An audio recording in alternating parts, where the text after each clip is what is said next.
ತುಲಾ ರಾಶಿ ರಾಶ್ಯಾಧಿಪತಿ ಆಗಿರ್ತಕ್ಕಂಥ ಶುಕ್ರನು ಸಹ ಇದೇ ಗ್ರಹಣದಲ್ಲಿ ಭಾಗಿಯಾಗಿರ್ತಕ್ಕಂಥದ್ದು ಆಗಿದ್ದು ಈ ಒಂದು 5ನೇ ಮನೆಯಲ್ಲಿ ಗ್ರಹಣ ಸಂಭವಿಸ್ತಾ ಇದೆ.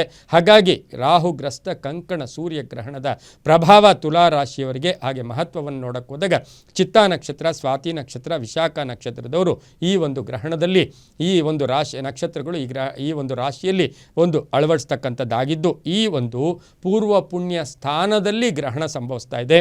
ಇದರ ಪ್ರಭಾವ ನೋಡಕ್ಕೆ ಹೋದಾಗ ಸ್ವಲ್ಪ ಆಲಸ್ಯ ಇರುತ್ತೆ, ನಿರುತ್ಸಾಹ ಇರುತ್ತೆ, ಮಕ್ಕಳ ಬಗ್ಗೆ ಅತಿಯಾದ ಯೋಚನೆಗಳು ಕೂಡ ಕಾಡ್ತಕ್ಕಂಥದ್ದು ಆಗಿರುತ್ತೆ.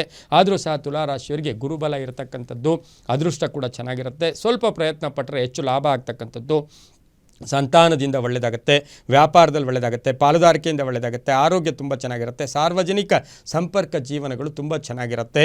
ಈ ಒಂದು ರಾಶಿಯ ಏಜೆಂಟ್ಸ್ ಇರ್ಬೋದು, ಮಧ್ಯವರ್ತಿಗಳಿರ್ಬೋದು, ದಲ್ಲಾಳಿಗಳು ಅಂತ ಏನು ಕರಿತೀವಿ, ಇಂಥವರಿಗೆಲ್ಲ ಈ ಸಮಯದಲ್ಲಿ ಸಾಕಷ್ಟು ಹಣ ಯೋಗ ಬರ್ತಕ್ಕಂಥದ್ದು, ಆರ್ಥಿಕವಾಗಿ ಚೆನ್ನಾಗಿರುತ್ತೆ, ಉದ್ಯೋಗ ಬದಲಾವಣೆ ಯೋಗ ಇರತಕ್ಕಂಥದ್ದು, ವ್ಯಾಪಾರದಲ್ಲಿ ಒಳ್ಳೆಯದಾಗುತ್ತೆ, ತುಂಬ ಬೇಕಾದವ್ರ ಜೊತೆ ಕಲಹಗಳು ಕೂಡ ಆಗುತ್ತೆ, ಕಟ್ಟಡ ನಿರ್ಮಾಣ ವಿಚಾರಗಳಲ್ಲಿ ಸ್ವಲ್ಪ ನಿಧಾನ ಆಗ್ತಕ್ಕಂಥದ್ದು, ಹಿರಿಯರ ಒಂದು ಮಾರ್ಗದರ್ಶನ ತುಂಬ ಚೆನ್ನಾಗಿರುತ್ತೆ, ಪ್ರತಿಭೆಗೆ ತಕ್ಕ ಫಲ ಸಿಗ್ತಕ್ಕಂಥದ್ದು, ಹೊಸ ಸಂಸ್ಥೆ ಸ್ಥಾಪನೆ ಮಾಡ್ಕೊಳ್ಳೋದು, ಉದ್ದಿಮೆದಾರರಿಗೆ ಒಳ್ಳೆಯದಾಗುತ್ತೆ, ವಿದೇಶ ಪರ್ಯಟನ ಹಾಗೆ ಧರ್ಮ ಕಾರ್ಯಗಳಲ್ಲಿ ಭಾಗಿಯಾಗ್ತಕ್ಕಂಥದ್ದು, ವಿವಾಹ ವಿಷಯಗಳಲ್ಲೂ ಕೂಡ ಶುಭ ಆಗುತ್ತೆ.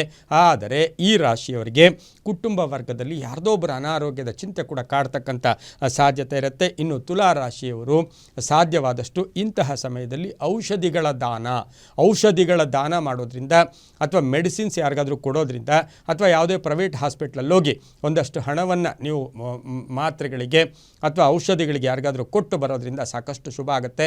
ಅಥವಾ ಆಶ್ರಮಗಳಿಗೆ ಹೋಗಿ ಔಷಧಿಗಳಿಗೋಸ್ಕರ ಒಂದಷ್ಟು ಹಣವನ್ನು ಕೊಡೋದ್ರಿಂದ ತುಂಬ ಒಳ್ಳೆಯದಾಗ್ತಕ್ಕಂಥ ಸಾಧ್ಯತೆ ಇರುತ್ತೆ. ತುಲಾರಾಶಿಯವರು ಓಂ ಸಿಂಹಿಕೇಯಾಯ ನಮಃ, ಓಂ ಸಿಂಹಿಕೇಯಾಯ ನಮಃ ಈ ಮಂತ್ರವನ್ನು ಜಪ ಮಾಡ್ಕೊಳ್ಳೋದ್ರಿಂದ ಒಳ್ಳೆಯದಾಗುತ್ತೆ. ಅಥವಾ ಸುಬ್ರಹ್ಮಣ್ಯನ ಸ್ತೋತ್ರವನ್ನು ಕೂಡ ಹೇಳ್ಕೊಳ್ಳೋದ್ರಿಂದ ತುಂಬ ಶುಭ ಆಗ್ತಕ್ಕಂಥ ಸಾಧ್ಯತೆ, ಗ್ರಹಣದ ಪ್ರಭಾವ ಚೆನ್ನಾಗಿರ್ತಕ್ಕಂಥ ಸಾಧ್ಯತೆ ತುಲಾರಾಶಿಯವರಿಗಿರುತ್ತೆ.